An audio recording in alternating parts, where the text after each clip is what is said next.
قرآن جس سورت سے شروع ہوتا ہے. سبحان اللہ. آج بات کریں گے سورہ فاتحہ. ویری فرسٹ سورہ آف قرآن. اس کا مقام نزول کیا ہے؟ اکثر علماء کے نزدیک سورہ فاتحہ مکہ مکرمہ میں نازل ہوئی. امام مجاہد رحمۃ اللہ تعالی فرماتے ہیں کہ سورہ فاتحہ مدینہ منورہ میں نازل ہوئی. اور ایک قول یہ بھی ہے کہ سورہ فاتحہ 2 مرتبہ نازل ہوئی، ایک مرتبہ مکہ پاک میں، دوسری مرتبہ مدینہ منورہ میں. اچھا، اس میں آیات، کلمات اور حروف کی تعداد کیا ہے؟ اس سورت میں 1 رکوع ہے، 7 آیتیں ہیں، 27 کلمے ہیں اور 140 حروف ہیں، 140 حروف ہیں. سورہ فاتحہ کے اسماء بہت سارے اس کے نام ہیں اور اس کی وجہ کیا ہے؟ سورہ فاتحہ سے قرآن پاک کی تلاوت کی جاتی ہے، شروع کی جاتی ہے. اسی سورت سے قرآن پاک لکھنے کی ابتدا کی جاتی ہے، اس لیے اسے فاتحۃ الکتاب یعنی کتاب کی ابتدا کرنے والی بھی کہتے ہیں، اوپننگ بک ہو گئی. اچھا، اس سورت کی ابتدا الحمدللہ سے ہوئی.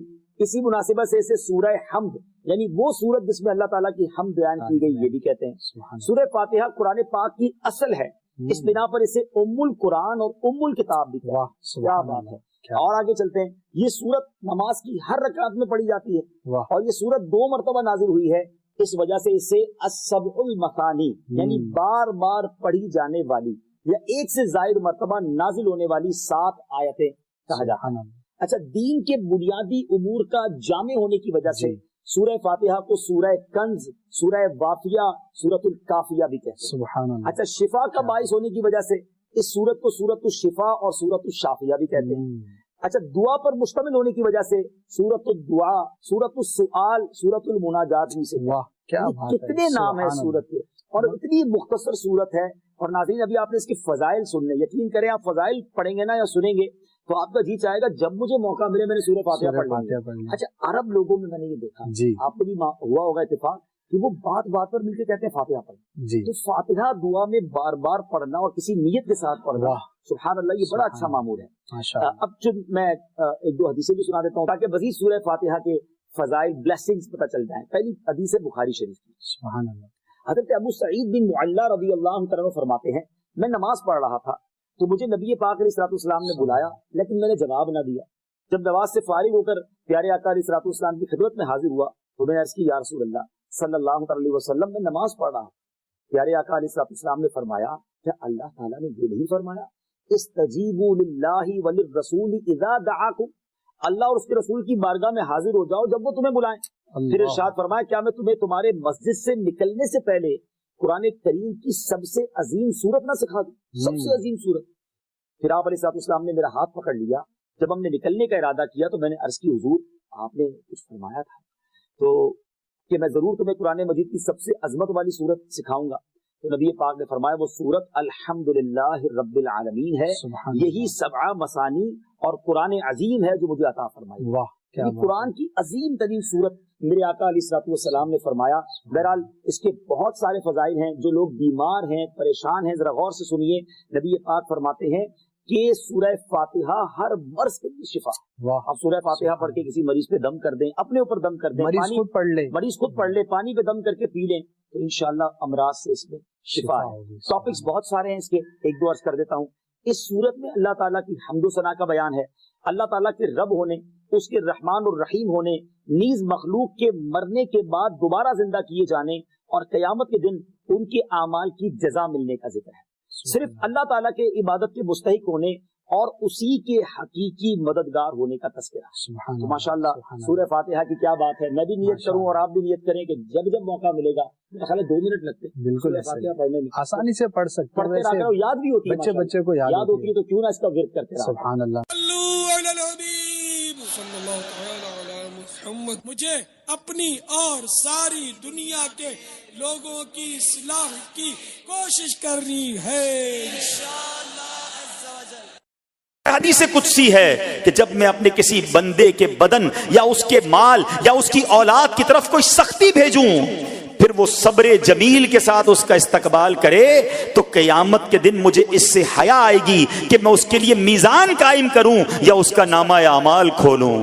اللہ فرما رہا ہے مجھے حیا آئے گی کہ اپنے بندے سے اب کیا حساب لوں. جب آزمائش بھیجی تھی تو اس نے صبر کیا تھا, اس نے شکوہ نہیں کیا تھا. خدا کی قسم میں آپ سے پوچھتا ہوں, میرا کوئی نقصان ہو جائے اور قیامت کے دن میرا نامہ اعمال نہ کھولا جائے, مجھے اللہ کی بارگاہ میں حساب نہ دینا پڑے, مجھے بتاؤ یہ دنیا کے حساب نقصان کی کیا حیثیت ہے اگر ادھر بخشا جائے. سنو تو صحیح, رب فرما رہا ہے کہ مجھے حیا آتی ہے کہ اس کے لیے میزان قائم کروں یا اس کا نامہ اعمال کھولوں. ارے یہ ساری دنیا کی دولت, یہ ساری دنیا کی آسائش ایک طرف, اگر قیامت کے دن حساب کتاب میں آسانی مل جائے, اللہ بلا حساب جنت میں داخل کر دے, اس سے بڑھ کر کوئی نعمت نہیں. مگر آج افسوس یہ ہوتا ہے کہ اگر کسی پر امتحان آتا ہے وہ اس امتحان میں فیل ہو جاتا ہے. اس حدیث میں ایک لفظ استعمال ہوا صبر جمیل کے ساتھ. اب یہ بھی بڑا مسئلہ ہے کہ لوگوں کو یہی نہیں پتا کہ صبر جمیل ہے کیا. لوگ کہتے تو بہت ہیں, اللہ پاک آپ کو صبر جمیل عطا فرمائے. اب اس سے پوچھو بھائی صبر جمیل کی تعریف کیا ہے,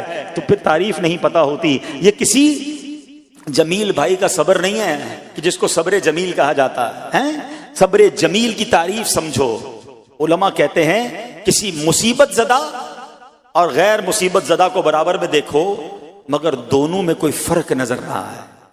یعنی چہرہ بھی نہ بتائے کہ وہ کسی مشکل میں ہے, اس کی عادتیں بھی نہ بتائیں کہ وہ کسی پرابلم میں ہے, یعنی اس کو دیکھ کر پتہ ہی نہ چلے کہ وہ بڑی مشکل میں ہے. فرمایا یہ ہے صبر جمیل. مگر آج ہمارا حال یہ ہے, ہمارا چہرہ بتا دیتا ہے بھائی خیر تو ہے, بڑی ٹینشن میں ہو, ہاں یار کیا کروں بس موبائل ٹوٹ گیا, ارے بھائی بڑی چہرے پہ بڑی ہوائیاں اڑ رہی ہیں, بس کیا کروں جناب آج 5,000 روپے کھو گئے. 5,000 روپے کھو جائیں, چھوٹا سا نقصان ہو جائے, ہمارا چہرہ بتا دیتا ہے کہ ہمارے ساتھ کوئی معاملہ ہوا ہے. صبر جمیل یہ ہے کہ دیکھ کر کوئی پہچان ہی نہ سکے کہ یہ بندہ کتنی مشکل میں ہے, چاہے اندر کتنی تکلیف میں ہو, دنیا والوں کو نہ بتائے کیونکہ وہ رب کا بندہ ہے, وہ اللہ کی بارگاہ میں فریاد کرے. یہ صبر جمیل ہے اور اللہ اسے ہم سب کو نصیب فرمائے. ایک بار دیکھ لے, ساری زندگی ان کے حسن و جمال کے جلووں میں گم ہو جاتا ہے. جی ہاں, وہ آقا جن کا آپ نے بھی اور میں نے بھی کلمہ پڑھا ہے صلی اللہ تعالی علیہ وسلم, وہ دکھتے کیسے تھے, وہ نظر کیسے آتے تھے, ان کا حسن کیسا تھا.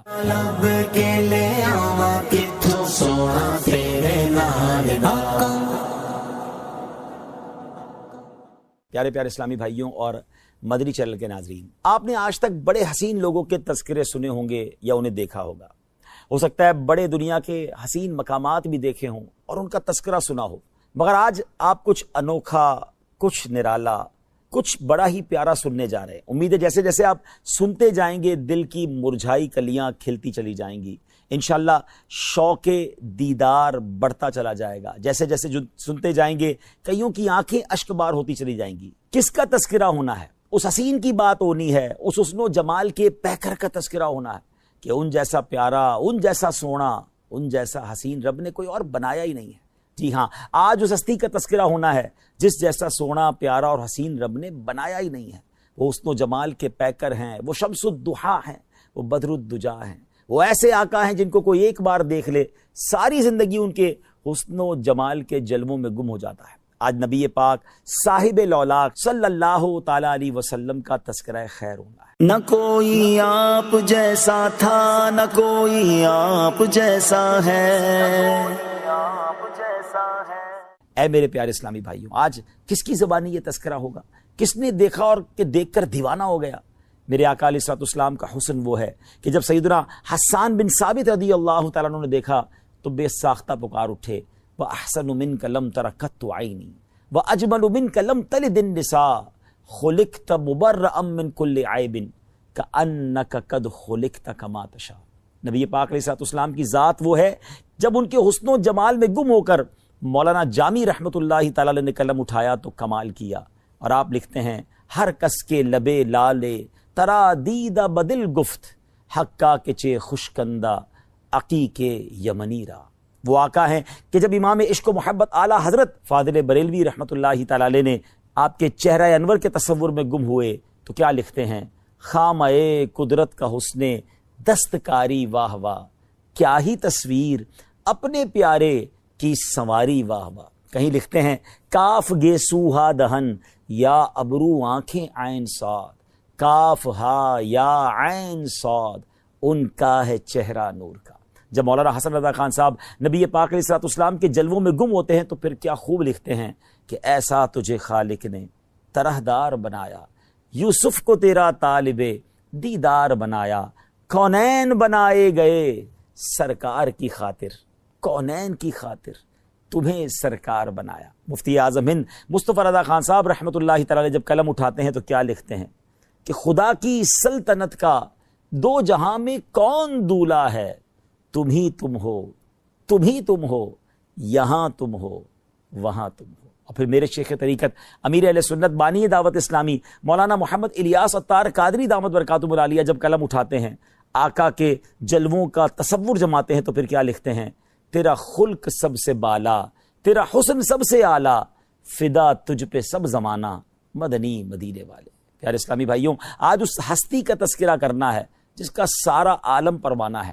جبھی تو مفتی اعظم لکھتے ہیں نا، تو شم رسالت ہے عالم تیرا پروانہ، تو ماہ نبوت ہے اے جلوائے جانانا، اے جلوائے جانانا، اے جلوائے جانانا۔